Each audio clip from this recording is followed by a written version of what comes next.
Every year, WWE inevitably brings us a new crop of rookies, a fresh group of talent hungry to prove themselves to the audience watching. And there is always one of those rookies who rises to the top of the pile above everyone else. But just who was the best rookie of the year of the 21st century? Well, that's exactly what we're going to be looking at right now, starting with the best of 2000, Kurt Angle. Now, Kurt Angle technically debuted in late 1999, but given that came very late in the year, we're going to count his rookie year as continuing on through 2000. And what a rookie year this was, because over the course of the 12 months which followed, the Olympic gold medalist would take to the ring in a way that no one before or after has ever really been able to do. Seriously, this guy was wrestling like a 20-year veteran only 6 months in. And that's why, before 2000 was over, he'd already be WWF champion. Needless to say, this was a hell of an achievement for the pride of Pittsburgh, and one which would etch his name into the history books forever thereafter. But what about 2001? Well, the best rookie of that year, for our money, could be none other than Rob Van Dam. Come on now, this is another one which feels obvious because throughout the invasion angle which dominated much of 2001, there were so few people who came out of the situation looking good. Really, on the WCW and ECW side, you only had two people who ended up being the stars they should have been, Booker T and Rob Van Dam. And while Booker was great in 2001, the year obviously belonged to RVD, as he was able to rise to the level of world title contender almost immediately, purely on fan reaction alone. Yes, if Vince McMahon had been booking in a vacuum, there's no way the former ECW star would have been pegged for greatness. But that's just the power of audiences getting behind someone sometimes, as it led to Van Dam having a stellar rookie year in WWE. And if 2001 was all about him, then 2002 was all about Brock Lesnar. That's right, there's no way we could go for anyone else here, as after making his debut on the Raw after WrestleMania 18, the Beast immediately made it clear he was going to be taking charge of the WWE main event scene going forward. And the way he showed this was by destroying absolutely everyone in his path. So wide would his path of destruction be, in fact, by the time SummerSlam came around less than 6 months later, he'd be pinning The Rock clean in the middle of the ring to become undisputed champion.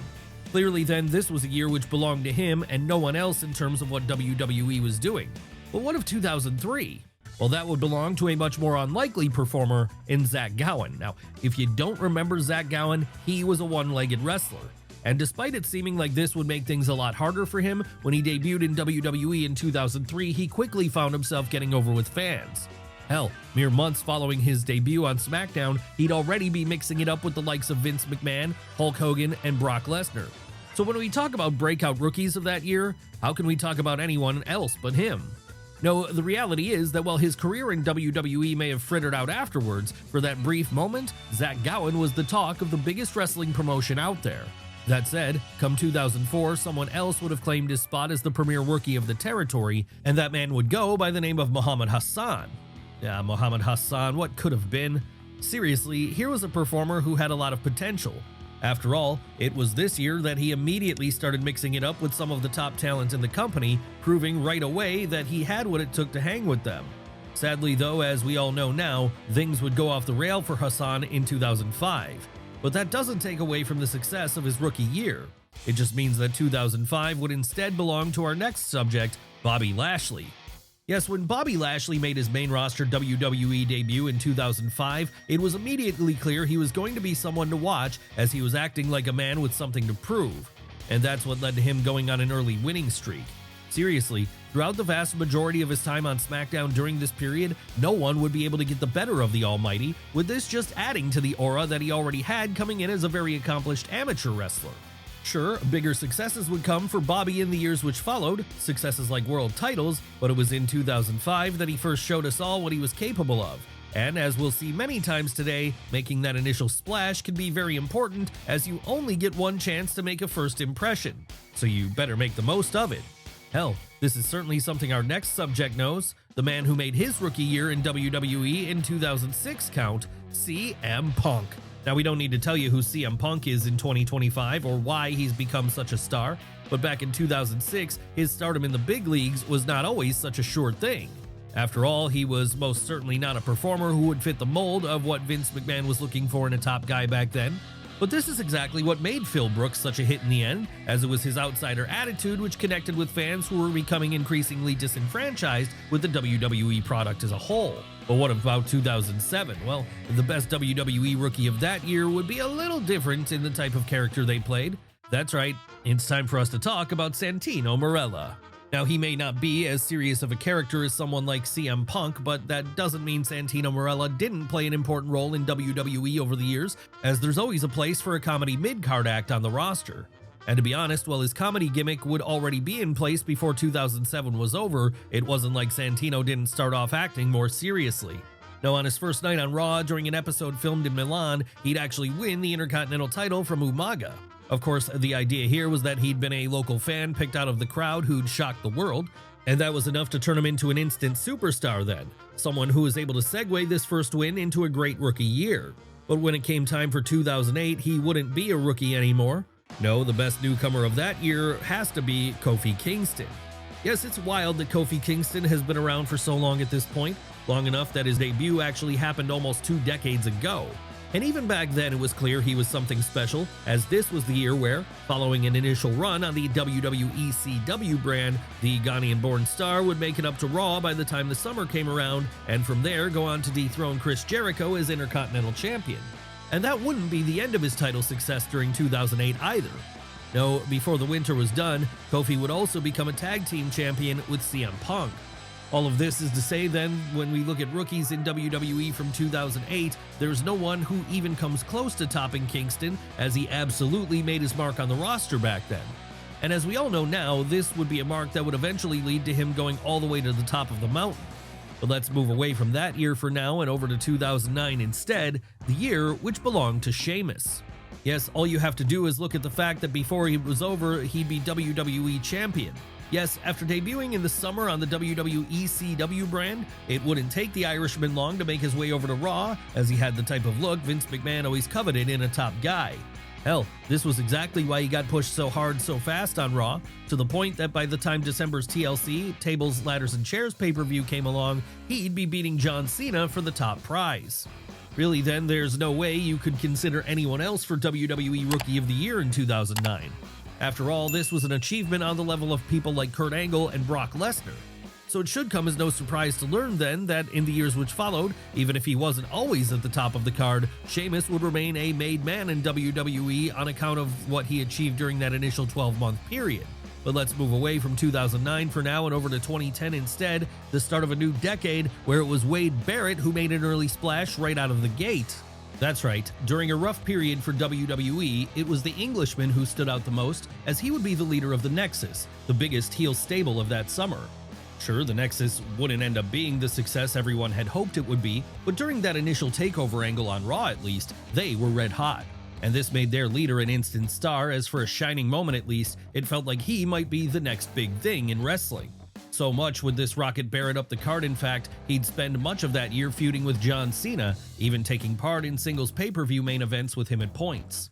All of this is to say then, back then, he really felt like a superstar in waiting, and that's the best thing you can hope to happen for you during your rookie year. It would certainly be something which helped boost our top newcomer of 2011 as well, a man who goes by the name of Jinder Mahal. Sure, like with Santino Marella, he might have turned into more of a comedy act as time went on, but back when he debuted on the WWE main roster in 2011, Jinder Mahal was seen as a far bigger deal. And that's because it was here that he first appeared as the kayfabe brother-in-law of the great Khali.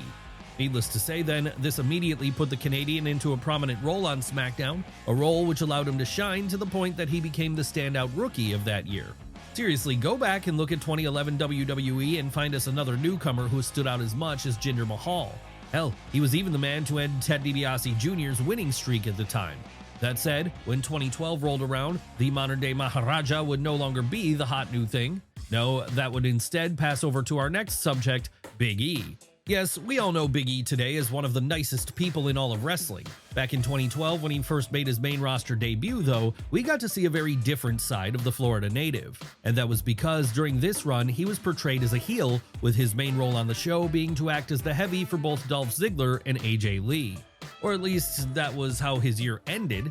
In the months prior to his turn, however, Big E had been having even more success on the NXT brand as one of their early world champions. All this is to say then that whether we're talking about developmental or Raw, Langston was the one everyone had their attention fixed on back in 2012. And that would allow him to go even higher as the years progressed, all the way to that eventual WWE title win in 2021, in fact. And Big E isn't the only rookie who debuted during the early 2010s and then later went on to win the big one. No, the exact same thing could be said about our Rookie of the Year for 2013, Bray Wyatt. Now, we know Bray had already been on the main roster prior to this as Husky Harris, a member of the Nexus, but that feels like a completely different person, so we're inclined to not count it here. Now, for Wyndham Rotunda's true main roster debut, you have to look to when his Bayou cult leader first made an impact there in 2013.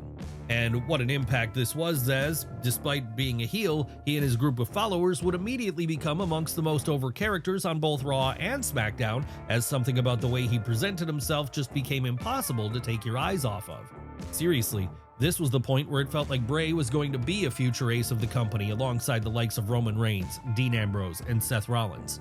And while things didn't exactly work out that way in the end, he still absolutely made his presence felt in record time here.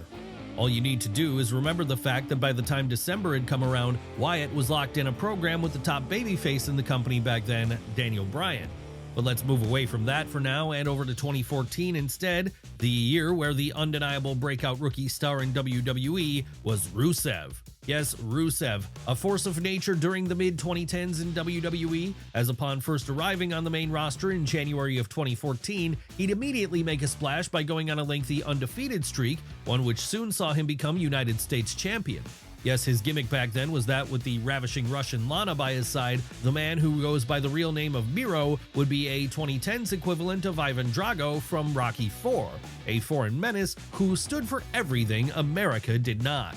Needless to say then, this could have felt very passé at the time, but Rusev was able to buy into the whole thing so much, it actually got over as a fun throwback kind of character, and it saw the Bulgarian at one point even go as far as to spend time in the ring with The Rock. Quite an achievement for a man still in his first year on Raw. But his story wouldn't be the story of 2015. No, in terms of rookies in WWE that year, the focus would be only on one woman, Asuka. Come on now, how could it be anyone else who we talk about here? After all, while we know this wasn't her main roster debut, 2015 is the year where, after first arriving in WWE, the Empress of Tomorrow absolutely dominated NXT. Seriously, it was in 2015 that Asuka mowed through absolutely everyone en route toward her eventual dethroning of Bayley as NXT Women's Champion in 2016. And it was also during this year that she started an undefeated streak, which would later carry on over to the main roster, with this marking one of the earlier examples of NXT and both Raw and SmackDown feeling like they actually shared the same continuity. Yes, in terms of rookies, 2015 was very much the year of Asuka, and a year which showed the women truly were taking over. Could the same be said about 2016, however? No, that year things would swing back around to the men again, as this was when AJ Styles first arrived in WWE. Now, AJ Styles clearly wasn't a rookie in the larger wrestling world by the time 2016 came around. No, he was already a multiple-time world champion in both TNA and New Japan by then, but he was a rookie as far as being in WWE. And given he wasn't exactly the biggest guy in the world, there were concerns following his debut that Vince McMahon just wouldn't get the appeal of the Phenomenal One. But boy, were these worries unfounded, because after making his arrival felt during that January's Royal Rumble, AJ would rocket up the card at light speed to the point that come the summer, he'd be feuding with John Cena. And that wasn't even his biggest accomplishment of the year. No, this would happen in September when he beat Dean Ambrose to become the WWE Champion, something even the most optimistic of fans would never have dared to imagine could happen. But it did happen, and if 2016 was the year of him because of this, then for similar yet different reasons, 2017 was the year of Aleister Black. Come on now, who else could we go with here? After all, when he first arrived in NXT during this year, it immediately became apparent that the former Tommy End was going to be a player. And that's because with a character which stood out and an in-ring kickboxing-infused style which separated him from his peers, fans immediately gravitated towards the Dark Destroyer in huge numbers. No, 2017 wouldn't be the year he won the NXT title, that wouldn't happen until 2018, but what it would be was the year the Amsterdam-born star first proved he had what it took to thrive in a WWE environment during his feuds against the likes of Andrade Cien Almas, Hideo Itami, and perhaps most notably, the Velveteen Dream. So always remember that whatever would come for him thereafter, this was very much the time where Black reigned strong over the developmental roster, so much so that we have to include this as his debut rather than his main roster one. When it comes to our next subject, however, she'd be a big enough star to bypass NXT entirely and go straight to Raw, where she had a breakout year of her own in 2018. Who are we talking about here? Why, Ronda Rousey, of course. Okay, we know we've talked a lot about how the combination of Paige and the Four Horsewomen were the ones responsible for kickstarting the women's revolution in WWE during the mid to late 2010s. But the truth is, for as big of a part as they all played, the ladies would probably have never made it to the main event of WrestleMania if it wasn't for Ronda Rousey. And the reason for that is because the baddest woman on the planet was a bigger star than all of them combined, and someone who, when she made her in-ring debut in WWE in 2018, completely blew away all expectations people had for her. Seriously, who could have imagined that Rousey would take to the ring so quickly with her show-stealing performance at WrestleMania 34, as well as her subsequent bouts throughout the rest of the year? So really, there's no way we could consider anyone else to be the best rookie of that year then. But what about 2019? Well, for the best newcomer of this year, we have to go back over to the men's roster again, as that's where Damian Priest awaits us. Yes, given his age when he first joined the WWE system at the end of the 2010s, there were understandably a lot of doubts about how the former Punishment Martinez would fare in his new home.